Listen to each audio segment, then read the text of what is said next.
మనతో పాటు సీనియర్ రాజకీయ విశ్లేషకులు ఉన్నారా విజయ్ గారు జరుగుతున్నారు. విజయ్ గారు నమస్తే. నమస్కారం. విజయ్ గారు, మనం చూసినాం పోలింగ్ జరిగిన తీరును మీరు కూడా చూశారు, ఎగ్జిట్ పోల్స్ కు సంబంధించిన ఫలితాలు కూడా మనం చూసాం. ఎట్లా ఉండే అవకాశం ఉందని మీరు అంచనా వేస్తా ఉన్నారు? మరి కాసేపట్లో కౌంటింగ్ ప్రక్రియ కూడా ప్రారంభం కాబోతుంది, మీ అంచనా ఏంటి? ఇదొక బై ఎలక్షన్, రాష్ట్రానికి ఒక బై ఎలక్షన్. ముఖ్యమంత్రి గారు కాంగ్రెస్ పార్టీకి సంబంధించినటువంటి వ్యక్తి సీరియస్గా తీసుకున్నటువంటి ప్రెస్టేజ్, తన పదవికే ఏమైనా ఓడిపోతే తన పదవి పోతుందా అనే ఒక భయంతో ఈ ఎలక్షన్ నిర్వహించారు. ఈ ఎలక్షన్ లో ఎన్నికల కమిషన్ పూర్తిగా వైఫల్యం చెందింది. మనం ఎన్నో ఎలక్షన్లు చూసినాం, ఎన్నో ఎలక్షన్ కవరేజ్ కూడా చేసినాం. మనం ఉన్నప్పుడు సిచ్యువేషన్ లో జర్నలిజం ఫీల్డ్ ఉన్నాం. ఎక్కడ ఎప్పుడు కూడా ఇంత అరాచకమైనటువంటి అప్రజాస్వామికమైనటువంటి ఎలక్షన్ జరగలేదు. దొంగ ఓట్లు, ఎందుకంటే ఈవీఎంలు రాకముందు బ్యాలెట్ పేపర్లు ఉన్నప్పుడు రిగ్గింగ్ చేశారని మనం విన్నాం, చూసినటువంటి కొన్ని ఉన్నాయి. అసలు ఇది దొంగ ఓట్లు వేయటానికి, దొంగ ఓట్లు వేల కొద్ది దొంగ ఓట్లు బహిరంగ సభలకు తీసుకొచ్చి దొంగ ఓట్లు వేయించినది అయితే ప్రత్యక్షంగా చూసినటువంటి పరిస్థితి ఉన్నది. ఇది ఎలక్షన్ కమిషన్ అంటే ఇప్పుడు కాంగ్రెస్ పార్టీ రోజు రాహుల్ గాంధీ అంటున్నారు అది బీజేపీ అనుబంధ సంస్థ అని. మరి బీజేపీ అనుబంధ సంస్థ కాంగ్రెస్ పార్టీ రూలింగ్ లో ఉన్నటువంటి దానికి ఎట్లా సహకరించారు? ఇది ఆ రకమైనటువంటి ఎలక్షన్ గా చూడాలి. రేపు భవిష్యత్తులో ఇది ఒక సంప్రదాయం అవుతుంది. ఏ పార్టీ అధికారంలో ఉన్నా బై ఎలక్షన్స్ వచ్చినాయంటే వన్ సైడ్ గా ఈ రకంగా ఎన్నికలు నిర్వహించాలి అనేది మాత్రం కన్వెన్షన్ గా, సంప్రదాయంగా అదొక ప్రిసైడింగ్ గా కాబోతుంది. ఇప్పుడు నెక్స్ట్ తెలంగాణలో ఏది జరిగినా before Jubilee Hills by election, after Jubilee Hills by election అనే లెవెల్లో ఎన్నికలు జరగబోతాయి. ఇది వాదులు దీన్ని నిరంతరం ఖండించాల్సినటువంటి అవసరం ఉంది, చైతన్యం. ప్లస్ ఇదే కాకుండా కొంతమంది ప్రజాస్వామ్యవాదులు, నిజంగా సమాజం బాగుండాలని కోరుకునేటువంటి వాళ్ళు కూడా ఓటుకు బహిరంగంగా రావాలి. మన జరిగిన దాంట్లో ఈ బై ఎలక్షన్స్ లో వీళ్ళు కొంతమంది రాలేదు. కొంత అప్పర్ మిడిల్ క్లాస్ వాళ్ళు నాకే ఉందిలే అని ఇంట్లోనే ఉన్నటువంటి నిర్లక్ష్యంగా వ్యవహరించారు వాళ్ళు. ఎందుకంటే ప్రభుత్వం నుంచి అన్ని సౌకర్యాలు తీసుకుంటున్నారు, మళ్ళీ వాళ్ళు ప్రశ్నిస్తారు. ఒక్కసారి మనం అక్కడికి వెళ్దాం. కౌంటింగ్ కేంద్రం వద్ద ప్రస్తుతం బీఆర్ఎస్ అభ్యర్థి మాట్లాడుతున్నారు, సునీత గారు. ఒకసారి లైవ్ లో చూద్దాం.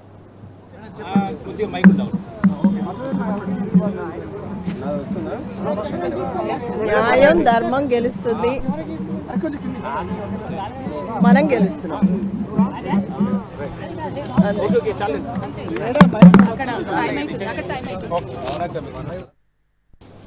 రైట్, మనం చూస్తా ఉన్నాం విజయ్ గారు, న్యాయం ధర్మం గెలుస్తుందన్న ఒక విశ్వాసంతో బీఆర్ఎస్ అభ్యర్థి ఉన్న సందర్భాన్ని కూడా మనం చూస్తా ఉన్నాం. చెప్పండి. అది ఈ ఎలక్షన్ అనేది ఆ రకంగా జరిగింది. మొత్తం పూర్తిగా ఒక అరాచకంగా సృష్టించే విధంగా అప్రజాస్వామికంగా, ప్రజాస్వామ్యవాదులు మాత్రం ఇప్పటి నుంచి అయినా ప్రజాస్వామ్యవాదులు చైతన్యవంతం కావాలి. ఎన్నికల కమిషను పూర్తిగా స్వయం ప్రతిపత్తి కోల్పోయినటువంటి విధంగా పతనావస్థలో ఉన్నది. దీనికి కూడా ఏదైనా రాజకీయ పార్టీలు, ప్రజా సంఘాలు ఆలోచించి రాజ్యాంగ సవరణ చేసైనా ఈ వ్యవస్థను మరింత బలోపేతం చేసుకోవాలా, లేదా కొత్త వ్యవస్థ సృష్టించుకోవాలా అనేది మాత్రం ఆలోచించుకోవాల్సి వస్తుంది. ఎందుకంటే ఇది నెక్స్ట్ లెవెల్ పోతున్నాయి. ప్రజాస్వామ్య సూత్రాలు అన్ని ఏవి కూడా పాటించకుండా అన్ని గుండాయిజం, రౌడీయిజం, దీనికి ఇవి కన్వెన్షన్ అయిపోతుంది. ఈ కన్వెన్షన్ అయిపోయిందంటే అరాచకమే రాజ్యం వెళ్తుంది. అది ఎవరికి మంచిది కాదు. అందుకని ఆలోచించాల్సినటువంటిది ఈ జరిగినటువంటి ఎలక్షన్స్ అనుకుంటా అభ్యర్థి అంటున్నారు న్యాయం ధర్మం వైపు డబ్బుల పంపిణీ ఇవన్నీ జరిగిన దొంగ ఓట్లు విపరీతంగా వేల కొద్ది వేసినప్పటికీ సాధారణ ఓటర్లు వేసినటువంటి సైలెంట్ ఓటింగ్ కనుక జరిగితే ఫలితం ఒక తీరుగా ఉంటుంది. చూడాల్సిన న్యాయం ధర్మం వైపు. అదేవిధంగా క్యాండిడేట్ కూడా, నాకు ఇంకొక ఎగ్జాంపుల్ కూడా ఈ ఎలక్షన్ ఏంటంటే, ఒక ముఖ్యమంత్రి గారు రెడ్ హ్యాండెడ్గా కరప్షన్ చేస్తూ 50 లక్షలు ఇస్తూ ఉన్నటువంటి రెడ్ హ్యాండెడ్గా ప్రజాస్వామ్యంలో కనిపించినటువంటిది. అలాంటి వ్యక్తిని కాంగ్రెస్ పార్టీ సీఎంగా పెట్టుకున్నారు 50 లక్షలు.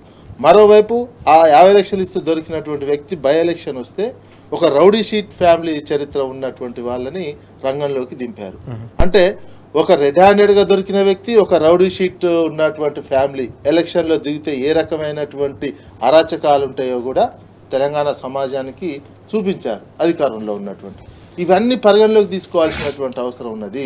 మనం రౌడీల చేతుల్లో ఇలాంటి కరప్షన్ చేస్తున్న 50 లక్షలు ఇస్తూ దొరికినటువంటి వాళ్ళ చేతిలో తెలంగాణ పెట్టాలని కూడా ప్రజలు ఆలోచించుంటారు, ఇవన్నీ పరిగణలోకి తీసుకుని ఉంటారు. ఇవన్నీ అదేవిధంగా వచ్చిన కాంచి ఈ ప్రభుత్వం వచ్చిన కాంచి అనుసరించినటువంటి విధానాలు కూడా, ఎందుకంటే మన జీవితాల్లో ఏమైనా మార్పు కనిపించిందా, అంత ముందున్న దానికంటే నెగిటివ్ అయినామా, మనకున్నటువంటి రియల్ ఎస్టేట్ కావచ్చు, సంక్షేమ కార్యక్రమాలు కావచ్చు, అభివృద్ధికి సంబంధించినటువంటి కావచ్చు, డ్రింకింగ్ వాటర్ విషయంలో కావచ్చు, పవర్ విషయంలో కావచ్చు, అదేవిధంగా రోడ్లకు సంబంధించినటువంటి అంశాలే కావచ్చు, ఇవన్నీ ఇన్సైడ్ గా పనిచేస్తాయి ప్రజల్లో. ఆ టైంకు డబ్బులు తీసుకోవచ్చు, డబ్బులు ఇచ్చిన ఓటు కోసం తీసుకున్నటువంటి వాళ్ళు తీసుకోవచ్చు, కానీ ఇవన్నీ వెనకంగా పనిచేస్తాయి, ఇవన్నీ పనిచేస్తాయి. ఇంకొకటి మనం చూసినట్లయితే ఇప్పుడు ఎక్కడైతే యూసుఫ్ గూడాలో కాంగ్రెస్ అభ్యర్థి చేసినటువంటి పోలింగ్ బూత్ ఆ ఏరియాలో 28% బిలో 30% అయింది ఓటు ఆ ప్రాంతంలో. అంటే ఆ రౌడీ షీట్ ఫ్యామిలీ చరిత్ర ఉన్నటువంటి నేపథ్యంలో భయపడి ఓటింగ్ కు రాలేదు. 28 అతి తక్కువ పోలింగ్ అయింది వాళ్ళు ఉన్నటువంటి ఏరియాలనే, బిలో 30% అయినటువంటి ఉన్నది. ఇది ఎంత ఇది ప్రజాస్వామ్య ఎలక్షన్ అనుకుంటారు. 30% బిలో అయిందంటే అసలు అది కూడా రూలే. 30% బిలో అయినటువంటి ఈ పర్సెంటేజ్ బిలో అయినటువంటి దాన్ని చూసి రీపోలింగ్ అయినా పెట్టేటువంటి సంస్కరణ రావాల్సినటువంటి అవసరం ఉంది ఎలక్షన్ లో. ఈ రకమైనటువంటి ఒక్కొక్క దాంట్లో మొత్తం టోటల్ పర్సెంటేజ్ కూడా 49.49 వరకే అయినటువంటిది. కొన్ని చోట్ల షేక్పేటలో కూడా అలాంటి పరిస్థితి ఉంది. రైట్, కౌంటింగ్ ప్రక్రియ ప్రారంభమైంది. ముందుగా పోస్టల్ బ్యాలెట్లను ప్రస్తుతం లెక్కిస్తూ ఉన్నారు. దాని తర్వాత ట్రెండ్స్ రావడం ప్రారంభమవుతుంది. బీఆర్ఎస్ శ్రేణుల్లో విశ్వాసం కనిపిస్తూ ఉంది. తప్పకుండా సైలెంట్ ఓట్, అలాగే ఎగ్జిట్ పోల్స్ ఇచ్చిన ఫలితాల నేపథ్యంలో తప్పకుండా ప్రజల ఆగ్రహం కాంగ్రెస్ సర్కారు పైన, రాష్ట్ర ప్రభుత్వం గత 23 నెలలుగా చేస్తున్న విధానాలపైన కూడా తప్పకుండా ప్రజాగ్రహం ఈ ఎన్నికల ఫలితాల్లో ప్రతిబింబిస్తుందనే అంచనా కూడా వినిపిస్తున్న సందర్భాన్ని మనం చూస్తూ ఉన్నాం. శివప్రత్ పటేల్ గారు, ఇటీవల మనం చూసాం ఈ ఎన్నికల నేపథ్యంలోనే బీహార్ ఎన్నికలు కూడా జరుగుతున్న సందర్భం. బీహార్ ఎన్నికల్లో కాంగ్రెస్ నాయకులు రాహుల్ గాంధీ ఏకంగా ఓటు చోరీకి సంబంధించిన అంశాన్ని ప్రధానంగా అక్కడ ప్రస్తావించిన సందర్భం కూడా కనిపించింది. తెలంగాణలో, అది మరి ముఖ్యంగా రాజధాని హైదరాబాద్లోని జూబ్లీహిల్స్లో జరిగిన ఎన్నికల వ్యవహారంలో కూడా ఓటు చోరీ అనేది ఒక ప్రధాన అంశంగా కనిపించింది. పోలింగ్ రోజు అది అత్యధికంగా దానికి సంబంధించిన వివాదాలు కావచ్చు, ఫిర్యాదులు కూడా ఎన్నికల కమిషన్కి వెళ్ళిన సందర్భం మనం చూసాం. ఎట్లా చూడాల్సిన అవసరం ఉంది ఓటు చోరీకి సంబంధించిన అంశాన్ని? అలాగే తెలంగాణలో జరుగుతున్న ఓటు చోరీ గురించి కనీసం స్పందించని కాంగ్రెస్ అధినాయకత్వాన్ని ఎట్లా చూడాల్సిన అవసరం ఉంది? డెఫినెట్గా సీతారామన్న, కాంగ్రెస్ పార్టీ ఎన్నికలు జరగకముందు అంతా కావచ్చు, సోనియా గాంధీ, ప్రియాంక గాంధీలు ఎన్నికలైన తర్వాత ఇక్కడ దిక్కు చూస్తున్నారా? అక్కడ యూపీలో బుల్డోజ్ రాజ్యం అని చెప్పేసి దానికి వ్యతిరేకంగా పనిచేసినటువంటి కాంగ్రెస్ ఇక్కడ తెలంగాణలో హైడ్రా పేరు మీద మొత్తం పేదల ఇల్లులు కూలగొడితే స్పందించిందా రాహుల్ గాంధీ గారు? అదేవిధంగా హెచ్యూకి సంబంధించిన ఇష్యూలో ఏ విధంగా మొత్తం భారతదేశం వేరే దగ్గరనేమో జరిగితే ప్రజాస్వామ్యం, రాజ్యాంగం అని మాట్లాడేటటువంటి రాహుల్ గాంధీ గారు తెలంగాణలో స్పష్టమైనటువంటి ఆధారాలతోని చోరీకా ఓట్ అని చెప్పేసి కేటీఆర్ గారు పవర్ పాయింట్ ప్రజెంటేషన్ పెట్టి ఎక్కడెక్కడ ఏ విధంగా వీళ్ళు చేసిండ్రు, కాంగ్రెస్ ఇక్కడ అధికారాన్ని అడ్డు పెట్టుకొని ఏ విధంగా ఓట్లు నమోదు చేసింది, దాదాపు 24,000 ఓట్లని ఏ విధంగా నమోదు చేసింది అని చెప్పేసి స్పష్టమైనటువంటి ఆధారాలతో చెప్తే కనీసం స్పందించలే. రాహుల్ గాంధీ గారి విధానాలు ఎట్లుంటాయంటే ఎన్నికలు ఉన్నప్పుడు ఓ విధంగా మాట్లాడతారు, ఎన్నికల్లో గెలిచిన తర్వాత ఇంకో విధంగా. ఇక్కడ దిక్కుమలిపి ఇక్కడ ఉన్నటువంటి ఏం చెప్పారు వాళ్ళు చాలా బాకీ అంటే ఎందుకు వంచాల్సి వచ్చింది బీఆర్ఎస్ పార్టీ? వాళ్ళు చెప్పింది ఏంది ఆ రోజు? గ్యారంటీలు, మేము గ్యారంటీ ఇస్తున్నాం, కాంగ్రెస్ పార్టీగా రాహుల్ గాంధీ గ్యారంటీ ఇస్తున్నా అన్నాడు. 2 లక్షల ఉద్యోగాలు ఎక్కడ పోయినాయి? 2 లక్షల ఉద్యోగాలు ఎక్కడ పోయినాయి? ప్రతి 6 గ్యారంటీలు ఏదైతే ఉన్నాయో 100 రోజుల టైం పీరియడ్ పెట్టి దాని చట్టబద్ధత ఫస్ట్ అసెంబ్లీ సెషన్ లోనే దానికి చట్టబద్ధత కల్పిస్తామన్నారు గ్యారంటీలకు. ఎక్కడన్నా చేసిరా? అన్ని విధానాలు చూసుకుంటే కాంగ్రెస్ గెలవడం కోసం ఏమన్నా చేస్తుంది, గెలిచిన తర్వాత మళ్ళీ దిక్కుమాల్పి చూసేది లేదు. కాబట్టి ఈరోజు బీహార్ తో జరుగుతున్నది ఎన్నిక. జనరల్ గా బీహార్ లో ఇట్లాంటి అలిగేషన్స్ వచ్చినాయా? ఇట్లా గుండాయిజం, రౌడీజం అలిగేషన్లు కనిపించినాయా మనకు? అంటే బీహార్ లో జనరల్ గా బీహార్ అనేది అనాగరికత ఉన్నటువంటి ప్రాంతం అని గతంలో ఇంటుంటి. బీహార్ లో ఈ గుండాయిజం, రౌడీయిజం, గన్ కల్చర్ ఉన్న అనేది బీహార్ లో విన్నాం. కానీ బీహార్ తో పాటు జూబ్లీ జరిగితే బీహార్ లో జరగలే. బీహార్ లో ఆరోపణలు వినలే మనం. బీహార్ లో ఎక్కడ కూడా ఇప్పుడు సోషల్ మీడియా యుగం ఏడ జరిగినా కానీ బయటకు వచ్చేది. కానీ బీహార్ లో ఇట్లాంటి బూత్ క్యాప్చర్లు ఇవన్నీ జరిగినో లేదో కానీ జూబ్లీహిల్స్ లో, హైదరాబాద్ సెంట్రల్ సిటీలో బూత్ క్యాప్చర్లు చేసిర్రు, దొంగ ఓట్లు వేసిర్రు. అదే విధంగా ఎమ్మెల్యేలు, మంత్రులు అందరూ కూడా ప్రభావితం చేసే విధంగా, భయభ్రాంతులకు గురి చేసే విధంగా కాంగ్రెస్ పార్టీకి సంబంధించిన వాళ్ళంతా కూడా విచ్చలవిడిగా ఎన్నిక లేక చేయలేరు. ఇది ఎన్నిక అసలు వాస్తవానికి నిజంగానే ఎన్నికల కమిషన్ ఉంటే 100% వీళ్ళ మీద ఏ రకంగా నిజంగా ఉప ముఖ్యమంత్రి పదవిని రద్దు చేయాలి. ఆయన రాజ్యాంగం మీద ప్రమాణం చేసి ఆయన మంత్రి బాధ్యతలు నిర్వహిస్తున్నాడు. ఈరోజు రాజ్యాంగ పరిధిలో జరిగేటటువంటి ఎన్నికల్లో నువ్వు ఏ విధంగా ఎలక్షన్ కోడ్ ఉన్న ప్రాంతంలో ఏ విధంగా పర్యటనలు చేస్తావు? ఇది ఇది ఇది ఇది భావ్యమేనా? ఇది కరెక్టేనా? ఈ దాన్ని అరికట్టాల్సినటువంటి ఎన్నికల కమిషన్ ఆయన మీద ఏం చర్యలు తీసుకుంది? బట్టి విక్రమార్క గారి మీద, అదేవిధంగా దామోదర్ రాజనరసింహ గారి మీద ఏ చర్యలు తీసుకుందని అడుగుతున్నాం.